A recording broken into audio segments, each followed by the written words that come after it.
Good morning, everyone, and welcome to the May AZBioPEERS session focused on navigating CRO and CMO partnerships. We know choosing the right contract research, or manufacturing partner is a really critical decision for early stage life science companies. These partnerships really impact timelines, quality, budgets, and ultimately the success of your innovation. Today, we're joined by an expert panel who will share shared lessons, strategies, and real-world insights that will really help you approach these relationships with more confidence. And today's panel was helped organized by Biotech Exec. Biotech Exec is a unique model of CXO consulting and fractional placement services that are designed to assist life science companies from startup through growth to exit. They have over 400 successful, experienced C-suite executives from across the US that really leverage their knowledge, expertise, and extensive network to help companies accelerate their growth and success. So thank you, Biotech Exec, for helping us organize this panel. And now I'd like to give our panelists a chance to introduce themselves, starting with Marta New.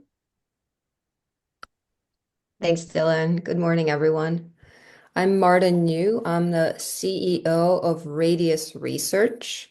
I'm based in Atlanta, Georgia. Half of my team is in Atlanta, and the other half is in Chicago. And we are a drug development organization.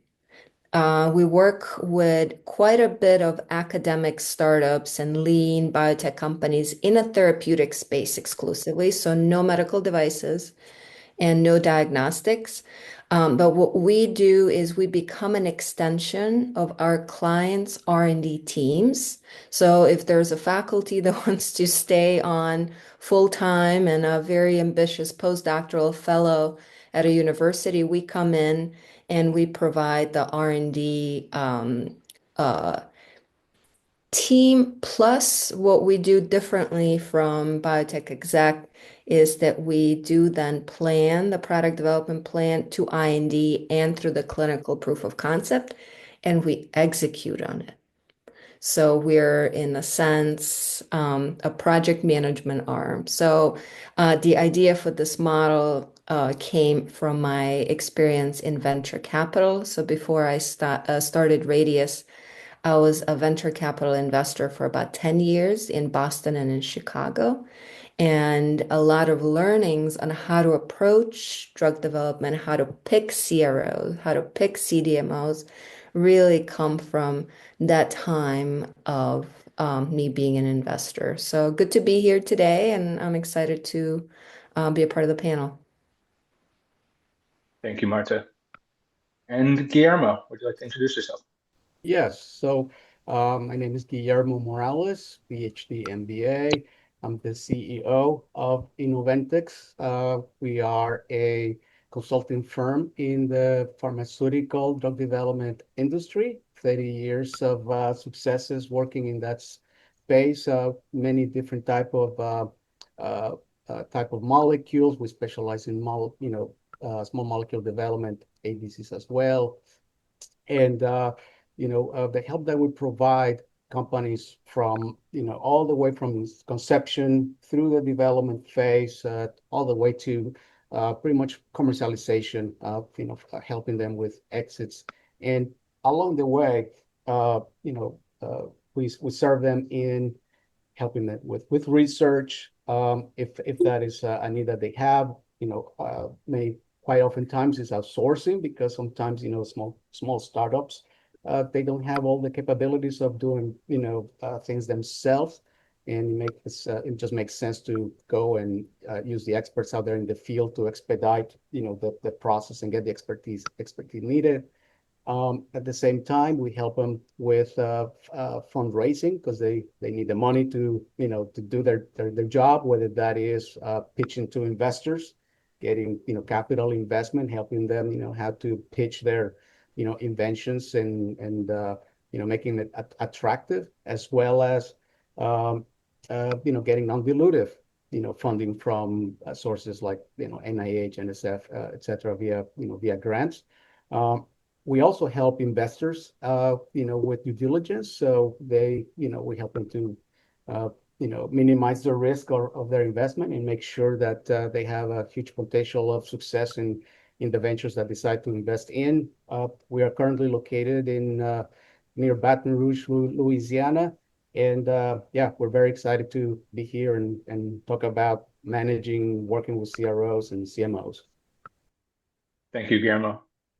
And Michael. Thanks, Dylan.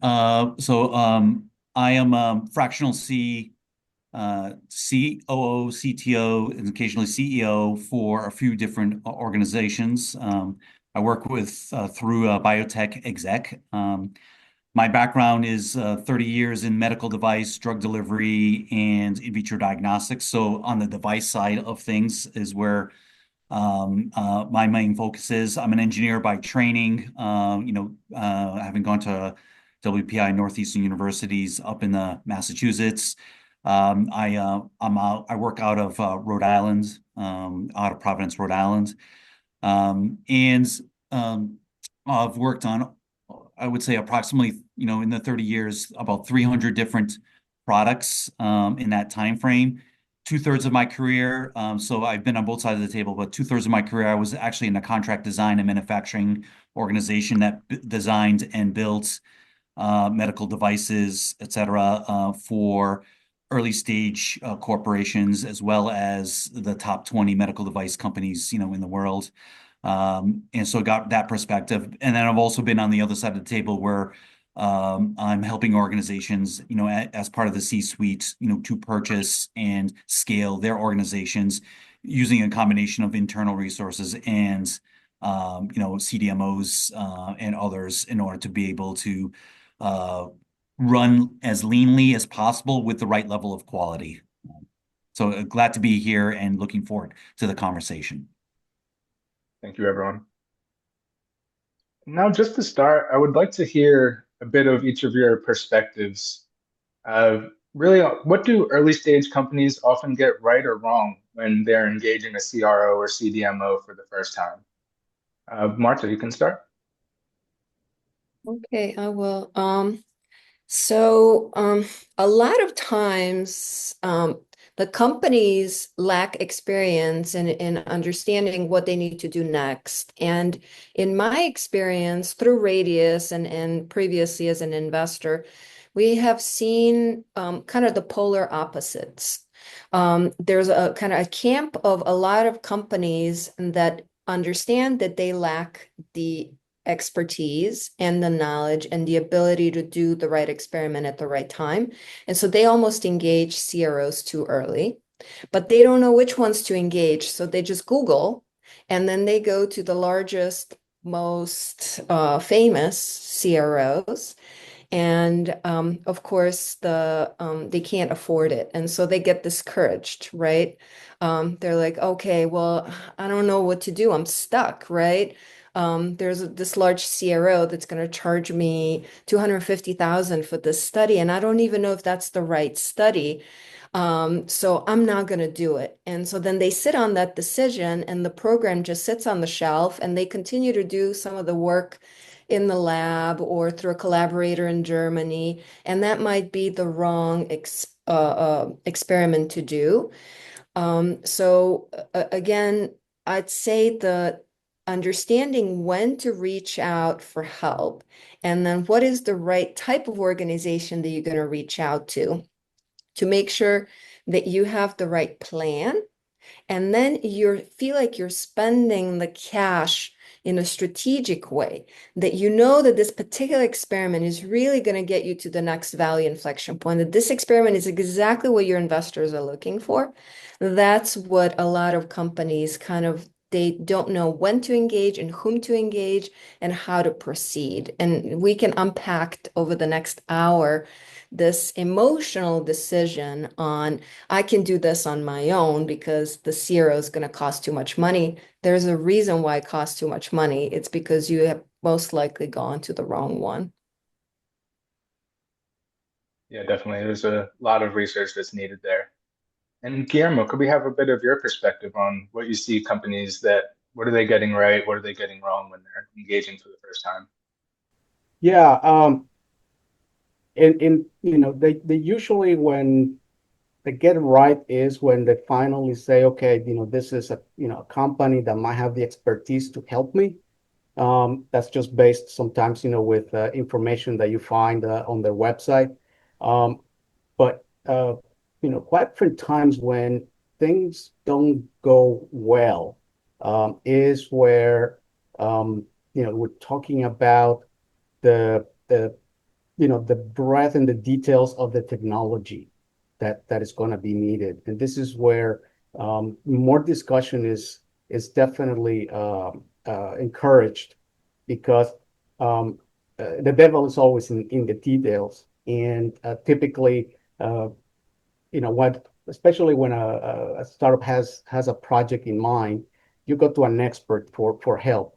So they may have an idea about what this is going to look like, what it's going to take, and sometimes they find that that is not the case. I mean, the project might be more complicated than expected, take more money, more resources, more time, and it's where expectations that definitely need to be a match. So just jumping and say, let's just do it is, sometimes they're eager just to get started, but making sure that you understand what it is that is going to take to bring the project to success. I think it's time well invested in having a very good thorough discussion, so there's no frustration at the end or during the process. So I think that's really important. Yes. And Michael, what are companies getting right or wrong when they engage one of these organizations for the first time? Um, so the way I look at it is the personality profile of an early stage executive or owner or a founder. You have usually two qualities, optimism and tenacity. Like if you don't have those two, you're not going to be a founder for very long. But you have optimism and tenacity. And then what I also, appreciate is that when you have those two, you tend to discount some of the level of effort that is absolutely necessary. So I was traveling through Montana, one time, and I was driving and I saw the mountains in the background, and my wife asked, like, that's not too far away. Maybe we should head that way. And then when you actually look it up on like Google Maps, I'm like, oh, well, that's like, it looks close, but it's like 60 miles away. That's going to take an hour out of our way. So much like a journey, towards a mountain or up a mountain, when you're doing it for the first time or even the second time, sometimes you don't appreciate how far you have to go. But you're optimistic because you want to get there. That's where I want to go. So what do they get wrong? I think it's, well, actually, let me say the best way not to get things wrong is to have a Sherpa of types. Like you don't climb Mount Everest without a Sherpa as you go up.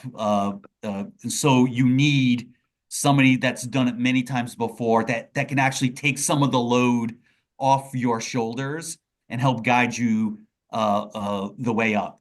So it's the right questions to ask when, right? Is usually when people don't get right. And it's not anybody's fault. Like you have 1,000 questions that you need to ask. The question is like, when do you ask those questions? And like, how long is this going to be? And everybody usually wants to describe the vision because again, a founder is describing the vision, right, of where they want to be. And that's usually, in my humble opinion, usually like generation 3 vision, like this is where I need it to be. But when you need generation 1 to start making money or to get, especially on the device side, to start testing it out in the market and getting early feedback before you get to generation 3, it will cost you more money and time and money. So I was part of one team as an example, and the CEO asked what he thought it was a very simple question. And I pulled him aside later and said, okay, that one question that you asked to add to that feature to the product will cost us an extra $1 million. He was like, what do you mean $1 million? I'm like, literally, and I explained to him the 7 things that it leads to that will lead to $1 million, right? So choosing the right direction, choosing the right questions with the right Sherpa, I think those, to me, that's the biggest thing that you don't get right is if you try to do it alone. You want to use a guide that's had the experience, that has the same passion that you do in order to help you get through the system. So my take on it. Yes, yeah, I definitely see at every stage how critical experience is. And No, now I'm no, going to no, move. Dylan. By the way, you have to pick the person with the right experience that has the same passion and Right. Marta there, because sometimes experience, like when we get a few more gray hairs, sometimes we become, a little bit more curmudgeon-y, a little bit more like, yeah, you can't do that, like kind of thing. So you still have to have the right mix of optimism and pragmatism in your partner. Yeah, it definitely makes sense. So kind of let's move towards really how do we approach choosing and selecting the right partner. So Guillermo, what are the most critical capabilities that we need to evaluate when we're selecting a partner, especially in these complex and emerging areas? Yes, I think, and this is goes a little bit to what Michael was just saying, is to really understand the scope and limitations of the technologies that you are hoping that they can help you with, for your project. And and you need to have an expert, like Michael said, to be able to help you, ask those critical questions.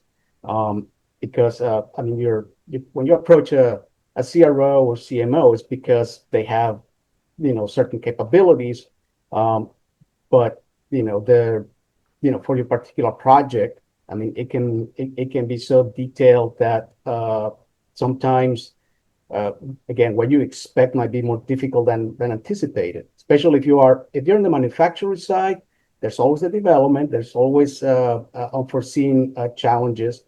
But when you're working on the discovery side, that's even a minefield right there because if it is in the chemistry, is the biology, and if the biology is not well established, then you have to develop it and that might require, or that usually does require, more, to engage into more work, more uncertainties, and to understand, based on what you're trying to achieve, what is the likelihood that that technology can really output and give you the results that you're looking for. For a recent example is, uh, working on a project where it was needed to find the biological target in a cell for a molecule of interest. And it turned out to be that, there were certain requirements that needed to be met from the client perspective to have to be able to use that technology and to understand, what is that technology can do. I mean, it can really find what you're looking for, or, and that depends on the mode of action and so many factors that come into play and risk associated with it. Well, what happens if you make the investment and you don't get all the results or any of the results that you were looking for? So understanding the scope, the depth, and the bandwidth of the capabilities that you're looking for from a CRO or CMO, I think is really, really critical, to look into and have that understanding. Yes. And Marta, what capabilities do we need to evaluate when we're selecting a partner? A great question. And I would say it depends on the stage of the asset development. So if you're very early and you have basically an academic project and you're in a hit to lead phase, so on the therapeutic side, so you're doing kind of hit finding and a lot of discovery still. The question is, do you need to engage a CRO? And if you do, what kind of CRO that is? Do they specialize in GLP tox, right? Large animal GLP tox? Or are they maybe former academics or come from Pfizer and they did R&D for 30 years and they can help guide you to get to your lead candidate through lead optimization? So I would say, depending on where you're at, you're looking for your people. You're looking for the people that understand what you're going through, because the CRO industry and CDMO industry, we have a bad reputation in general because we have the word contract in the name, and we're perceived as tactical helpers. Okay, here's a project, experimental protocol. Do it and then give me the data back. Most larger CROs, not to put them on the spot, but I will put them on the spot, are not well set up to ask the right questions and to say, is this the right experiment you should be doing? Oh, by the way, we can redesign experiment to go from 250 to $25,000. And this is how and why.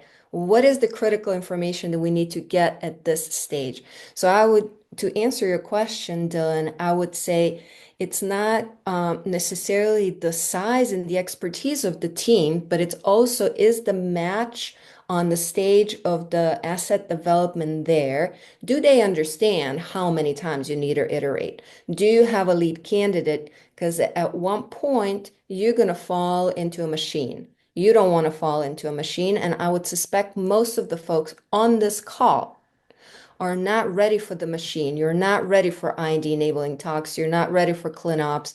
You're not ready for GMP batch scale up manufacturing. You're still trying to figure out what's your lead candidate, what's my lead indication, how is this going to look like? Can I fundraise based on this? So be aware of whom you're speaking with. Are they your people? And do they understand where you're at emotionally, in addition to where your stage of the asset is? Yeah, there's a lot of preparation there, I see. Mm. And Michael, anything to add as far as capabilities that we really need to be paying attention to? No, I absolutely agree that it goes right back to the optimistic part of folks is that you want to go right to as Guillaume said, like to the bigger company, like that has it all. Marta also mentioned that also too. But what I found is you need to go to, especially if you're earlier, you want the attention. So you want to go to more of a boutique focused area and maybe have two or three organizations that you're working with, depending on, especially in medical device, because it's better to have a focused goals for each of those companies. And the larger companies, it'll be falling to the machine and it'll cost quite a bit more, even though they have the same kinds of capabilities on it. This is why you need that kind of like Sherpa, a person that can help you coordinate between the different organizations. I'll give them one example to stick out. Same project, exact same amount of work, working with 3 boutique companies, and ended up being like $1.2 million of work. Working with the larger CDMO, it was $3.5 million. Like that's a 2-to-1 ratio for exactly the same level of work. There was no difference between the two differences. So it can be, it's how you organize it and the overheads that go along with that, and the number of meetings that like 20 people go to, right? Like everything costs money. And so boutique at the earliest stages, knowing that in the subsequent generations, you're going to need to go to a larger organization, but that's part of the maturity of your organization also too. It will go with different suppliers. Sure. Yeah, I'm sure you kind of grow and find needs as you're growing. And let's move towards kind of how we can really approach defining our project scope and really what we're expecting. So, Michael, really, like we talk about this Sherpa, what is the approach to really clearly defining our project scope, the milestones that we know we have, as well as the deliverables before we kind of begin approaching this work? Yeah, no, absolutely. So I think it's important to define your vision, obviously, is where you're coming from, and then what's your minimal viable products that you really truly need, especially on there. And people, the viable is the most important word out of that, because it still needs to be a good product, right? It can't be just somebody to use, purely functional. There's got to be usability associated with it. And again, I'm speaking from a device side versus the pharma side. There's got to be usability. there's got to be functionality, and there's got to be safety all mixed together. So it's got to be a decent product on it. But we all know that there's only so much, many dollars in the bank account, and so you want to make sure that you're asking the right number of questions and defining the level of work that is absolutely necessary for the requirements that you need. Not letting go of the future requirements that you want to make the product that level of product that really is going to take the earth by storm, right? And actually make a bigger impact. But realize that the first couple of years of sales maybe should be in a limited market release for a medical device, because you want to make sure you're learning from the field that's out there, because unexpected always happens. And so you want to learn and not assume that you have it all figured out. That makes sense? Sure. Yeah, definitely makes sense. And Marta, what is your approach to really defining the scope and milestones before your work begins? Sure. So the planning step is so important that we actually start all of our projects with planning. That's step one, is show me what your plan is, all the way through clinical proof of concept, assuming that you're going to sell your asset at that stage. And let's find out what your product development plan is for each stage, for lead optimization, for candidate selection, for IND talks, for clinical trial design, for manufacturing, everything. And so step one, and at Radius, that's basically our bread and butter.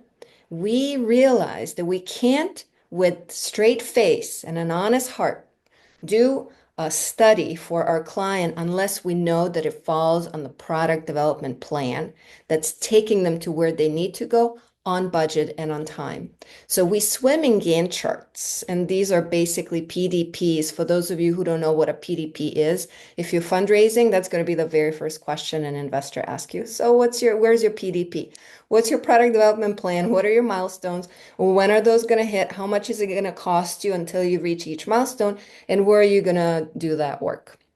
So the approach that we take at Radius is start with the PDP.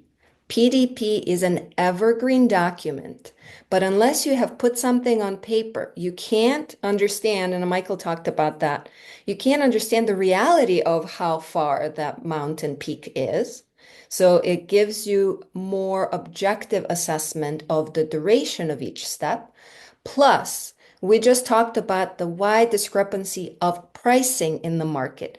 For each step, you need to reach out to at least 3 to 5 CROs to get pricing from them and put that in a darn PDP as well. Because there's a difference if a particular study is going to cost you 25K, 250K, or 2.5 million. Those are big rounding errors. You don't trust somebody telling you, oh, it's going to be 75,000. So going back to the planning, everything starts with the product development plan on that side, and it helps you with fundraising. Then you go into a fundraising conversation with investors, you pull up your PDP, they ask you how much are you raising, and you say, depends. 2 million is going to get me to this milestone, but with 15 million, it's going to get me here. With just 500,000 bridge, it's going to get me here. Now you have more leeway as to how you approach your fundraising as well. Just to tie it all back, I actually wrote a white paper on how to approach this stage of planning, and I'm happy to share with everyone who's on this call. I'll put it in the chat. It's a very simple, high-level document about what documents do you need at each stage. And you will see that what's my regulatory strategy? What's my target patient population is one of the documents that's often missing. You can't select your lead candidate without knowing which patients you're going to be targeting. What's my target product profile? I think the device world has a different name for that document. But be very diligent. This development of a product is not the same as R&D and discovery and research at a university. We don't iterate. We plan and execute. And so that's going to set you up for success. Don't go back to the mechanism of action studies. The FDA doesn't care about mechanism of action, believe it or not. You don't have to prove to the FDA that you understand how it works.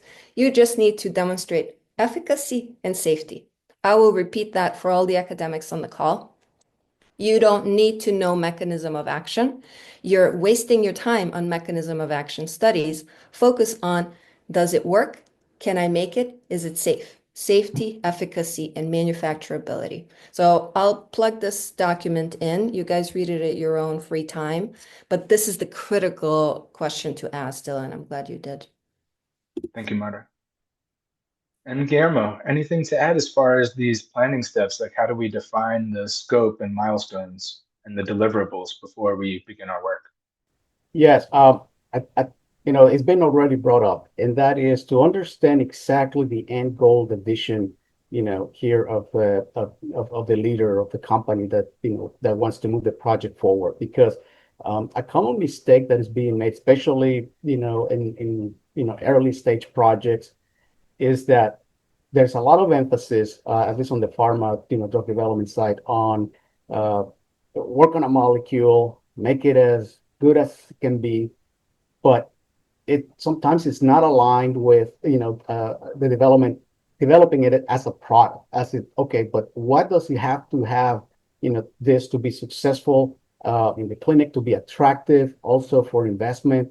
And sometimes those are not in and not matching with the initial thoughts. I mean, you have to prove superiority. You have to prove that that you have a good idea, not just on timelines, but the risks that so you can try to avoid them. Because I mean, there's always going to be risk, and it's good to know that even for your development. I mean, the investors want to know that you know what you're doing. That doesn't mean that you're going to know everything possible, because if everybody would know that, I mean, there will be no problems in drug development. I mean, that's why it is called research and development. And in this case, yes, Marta said, there's information that you definitely need to generate. There's other information that is not necessary. It's not nice to have, because all of this is going to cost not just money, but it's going to cost time. And time is never your friend. And at the same time, something that has to be at one point looked into, and that is the intellectual property that is being generated. Because you can have a very good scientifically, from a scientific perspective, a very attractive molecule, but the intellectual property around it might not be the ideal one to move it forward as a product. And sometimes you have to dedicate efforts just on that angle alone. And again, more time, more resources, more effort and energy. So clear understanding of what is needed to bring project to success, understanding the vision, is really, really critical. Thank you. And let's move into the area that I know is one of the scariest areas, especially as an early stage company, really for any company. It's really the cost considerations. So what advice do you have for negotiating these service agreements that are fair, but also flexible enough for early stage companies? Marta, could you start? Sure, happy to. I think this goes back to Guillermo's point. What are you trying to achieve? And then is this the right partner, and can they meet you halfway? So chances are you're a very lean company on a very tight budget, and you have to maximize your capital.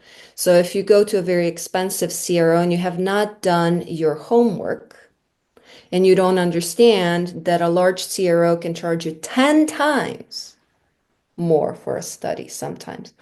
Or sometimes the opposite. If a large CRO does particular testing day in and day out, they have economies of scale. They can be 10 times cheaper than a boutique one that does only one test per year, so they have higher marginal cost. So do your homework. First, what I would suggest is sit down with your strategic team, with your advisors, with your board of directors, with somebody like Michael, Guillermo, my team, to have a plan.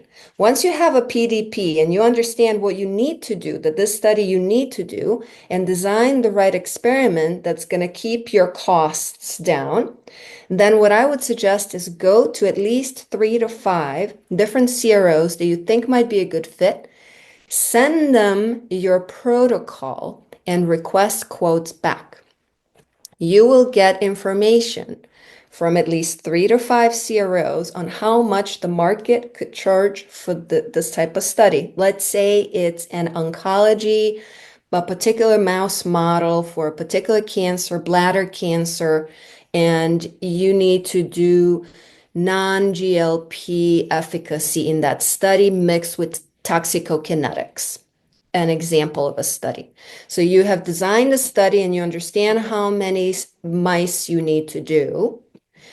You now go and do the RFP, request for proposal, from 3 to 5 CROs. You get those back. These types of studies, depending on how many animals and what you're trying to do, if it's a complex molecule, bioavailability, it can go from 90,000 to 290,000 for this particular study. So now you have gotten your quotes back and you say, well, I only have 250,000 in the bank. I want to pay somebody, right? I need to better manage. So I can only pick among these two. So you go and talk to them and you're upfront with them and say, you know what? We're a lean biotech company. I want to work with you because I like your team. I think you can meet my budget.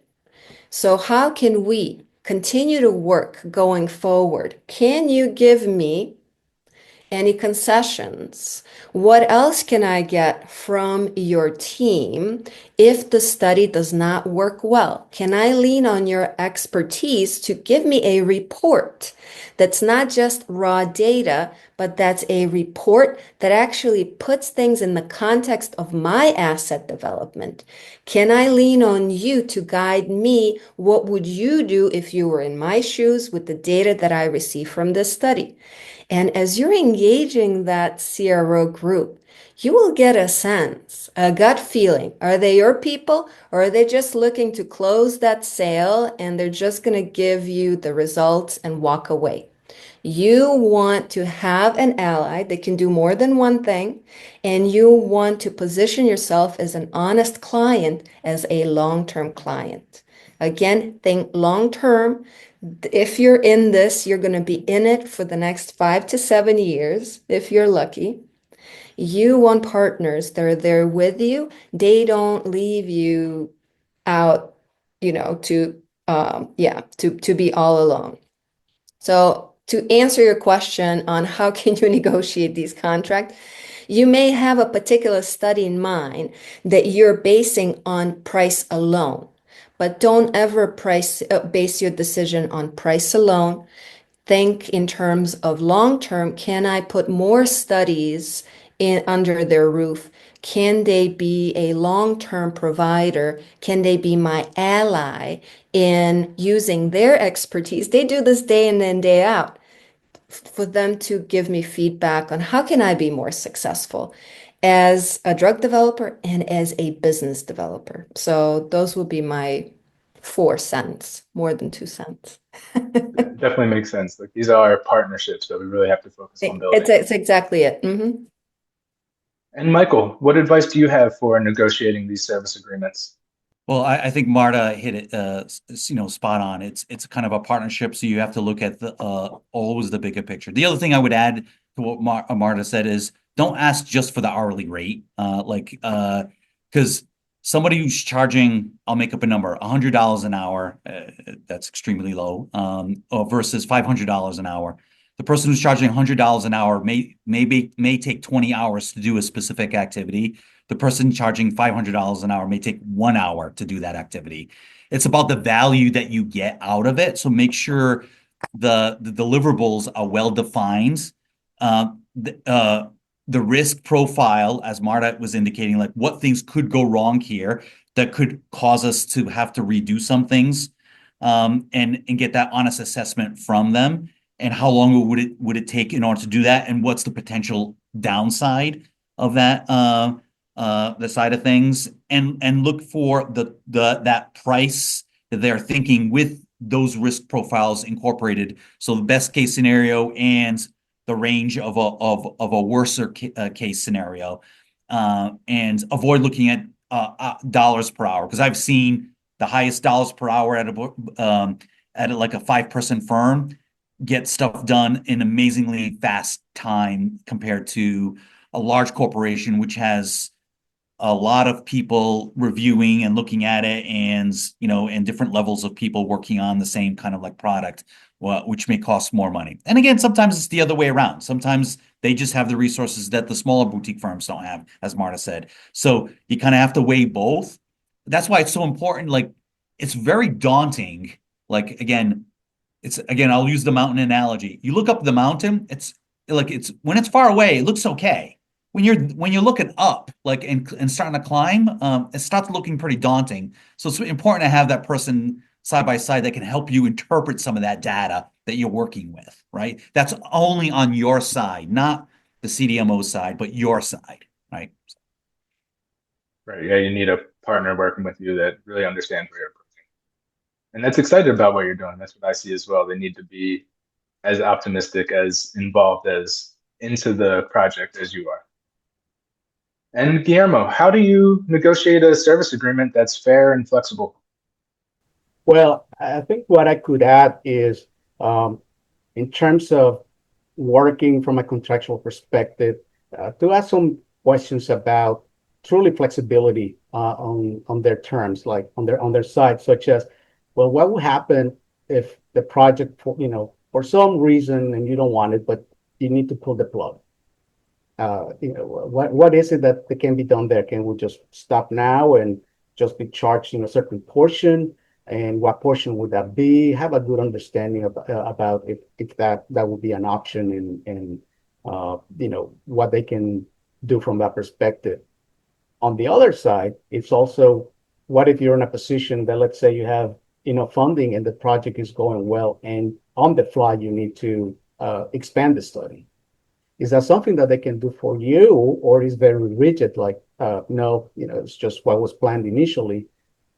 Because I've been on projects like recently doing animal studies where the initial study was going really well, and it got to a point that opened up an opportunity to expand the study, with just with additional compounds to test without having to start fresh. And so the expectation was to save a lot of time by doing that and using the capabilities that were already put in play.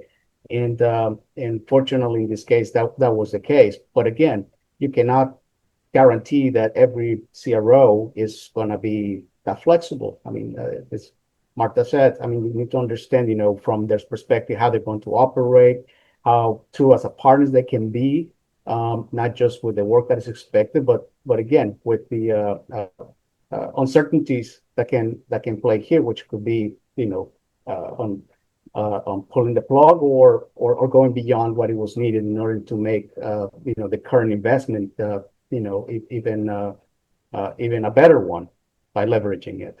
So I think those are good points to emphasize, as well as the deliverables. The deliverables can be a report, can be a discussion along with that.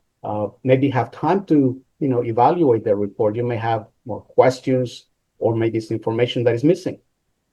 Maybe the payments can be done until you fully are in agreement that the report is exactly what you were expecting to receive. And sometimes even the data. I mean, you can expect certain type of files with certain type of information. So again, what is going to be finally as a deliverable, a trigger point, for a payment, for a final payment.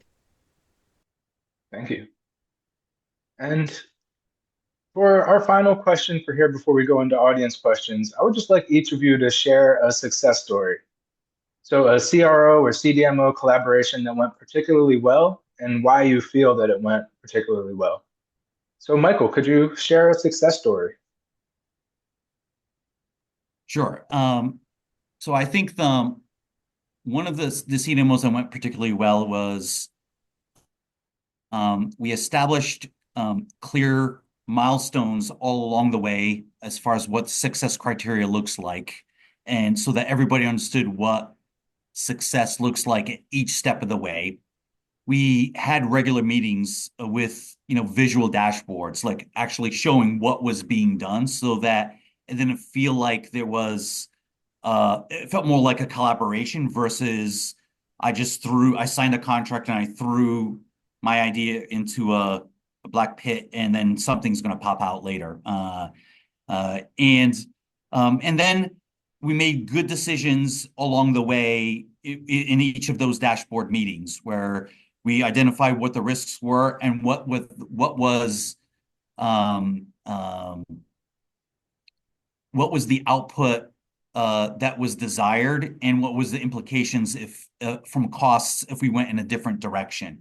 And I think when everybody came in, honestly looking at it, wanting to help each other succeed, because in the end, everybody should be coming in as not what I can get out of the relationship, but what can both parties get out of the relationship. And because we had that kind of mentality, we were able to like move things forward because they understood where we were from a financial point of view as well as a risk profile point of view. And we understood where they would be making money also too, so that we weren't always asking for, free items, right? And that worked really well. And we were able to right size the end deliverables and actually get us to that next milestone that everybody was satisfied with. So to me, I'm speaking in generalities because some of the projects that project that we're working on is still being worked on, but it was a laparoscopic tool that goes inside the body, and the results were much better in that regard versus us just trying to force fit like we need to do it this way kind of mentality. So I'll take that for what it's worth. The insight's very helpful. And Marta, what success story could you share with us? Well, my success story also revolves around collaborative approach. So as again, most of the folks on the Zoom know, product development, drug development is not linear. So when everything is nice and dandy, it's all good. But then when you need to problem solve, having different groups around the table and communicating very effectively is paramount. So we had a client, and it was an oncology drug that was systemically administered. And as we were doing some tox studies for them, it just became apparent that systemic delivery was not the way to go. There was really high liver tox and high ocular tox. So now they had to decide whether to kill the project because as it was, it could not go forward, even with modulating the doses, or go back to the drawing board on the route of administration. And so we worked with a good CRO that suggested a CDMO, the Contract Development Manufacturing Organization, that could inexpensively take the compound and do a small batch oral formulation very quickly so that the client could test whether they could eliminate the tox issue by changing the route of administration. And then lo and behold, that was the way to go. And so if they had not had the CRO that suggested a particular CDMO, because that's what that happened to somebody before, we started working with that CDMO. These guys very quickly, because they understand the importance of the timelines and the situation, very quickly reformulated, provided two different alternative formulations for oral dosing. One of them looked good, and then the client could proceed. So that was an example of how a CRO can sometimes suggest a CDMO and how having Radius in this case is a glue to make sure to very quickly project manage that was a success story in our case. And actually, investors like that story better because the systemic delivery would have resulted in the patients having need to go for injections once a week to a facility, whereas oral dosing eliminated that. So the investors actually like the route of administration better. So it all kind of ties together, kind of how you problem solve to continue to add the value to your asset versus they could have just killed it. Thank you. And Guillermo, success story. Yeah. So this was with a client that had manufactured, several hundreds of grams of an important compound for studies, and the client called me because the studies that they were carrying out were not providing the results that were expected, and so when I started talking with the client and understanding the project, I I was able to talk with the CDMO, and during the discussion, it turned out to be that there was an impurity that, for some reason, had not been flagged, and it was sent with the product in that way. So in that case, the question was, well, what to do now? Because I mean, there are experiments that need to be redone, and the client didn't have the money to, make that compound again. And the CDMO was truly a partner. I mean, they understood once that we started talking the details that there was a mistake that had been made, should not have happened. And we negotiated that they will be able to expedite the synthesis, of that batch on their own dime. And they did it like immediately. There were no questions about how long it's going to take or more red tape. I mean, they understood that this was the right thing to do, and it spoke volumes about them. I mean, it's the kind of partner you really want to have. This is what, when things go wrong, how they react is actually how it's going to speak volumes, about their role with you. Are they taking you as a contractual client, or they're truly a partner? So this was one where they very quickly manufacture more of the API. This time, the certificate of analysis was pristine. It was beautiful. There was nothing to worry about. It was expedite shipment, to the client, and the client was able to validate that the quality was as expected, and put things back on track.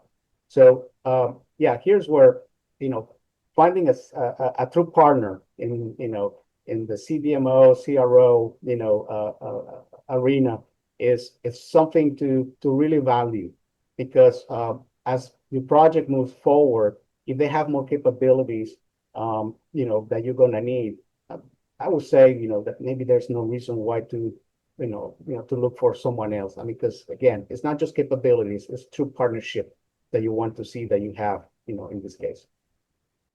Yeah.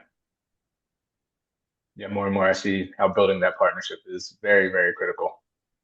And to close, if we could just do a rapid fire to answer a few of these questions. So I'm going to ask a question, and if one of our panelists could just jump in and volunteer to take it. So, what industry organizations do you recommend that we explore to learn more about CROs, CMOs, and CDMOs? Well, I mean, I think you can go to a bunch of different organizations to learn more about it. Arizona Bio, like there's is one of them. If you want to understand different organizations that apply, I would go to a few of the other bios that are out there, like NEMIC out of New England, Stanford Biodesign, has a lot of connections, there, including like literature that you can use in order to understand from the medical device. NEMIC also, Arizona Bio has some elements also too. NEMIC has actually online courses that you could actually see, and then there is to learn more about the different stages, and also how and people that go that partner with these organizations that are CDMOs that could actually offer services.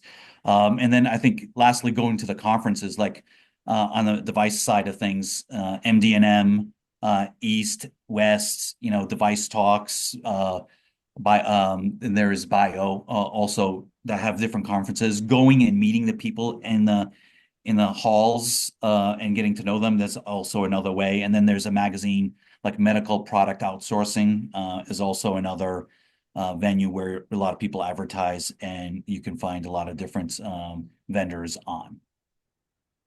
Yeah, communicating is definitely huge. Reach out to AZBio, reach out to any of the other bio organizations, and again, going to these conferences, having those face-to-face interactions. You can really build those relationships starting at the conference. And next question, how do you recommend to find a universe of such organizations to search for good fits besides Googling? Word of mouth. Trust your friends. They got your back. References. Yeah, definitely. Yeah, I would say, yeah, reach out to those that are in your industry, that are, peers that are working on, the same stage that you are at. And, they're probably going to share, hopefully success stories, but also horror stories. So at least you can learn on both sides. Yeah, definitely. Yeah, we have at Radius, we have a database of about 350 CROs and CDMOs for our internal purposes. We have some partnerships and MSAs with them, but we do have a column that says, do not work with these guys again. So to Guillermo's point, there's like the guys that we keep sending, guys and gals that we keep sending work to, they're in the green column, yellow, but then there's a red one, do not touch, because they messed up the studies of our clients, and that's a no-no. And so, yeah, talk to your people. They will connect you to other people that, yeah, you need to know. Well, 9 o'clock is approaching. Thank you so much. Thank you, Marta. Thank you, Guillermo. Thank you, Michael. This was a wonderful conversation. I know I learned a lot, and I hope that our attendees did as well. And again, everybody, this will be posted. We recorded this and it'll be posted on our YouTube to be viewed at a later time. And I will be sure to share our panelists, their contact information to all of our attendees as well. So thank you, everybody. Thanks for having me. Thank you, Dylan. Thank you so much for the invitation. Appreciate it. Bye, Take care, guys. everybody. Bye-bye. Bye. Bye-bye.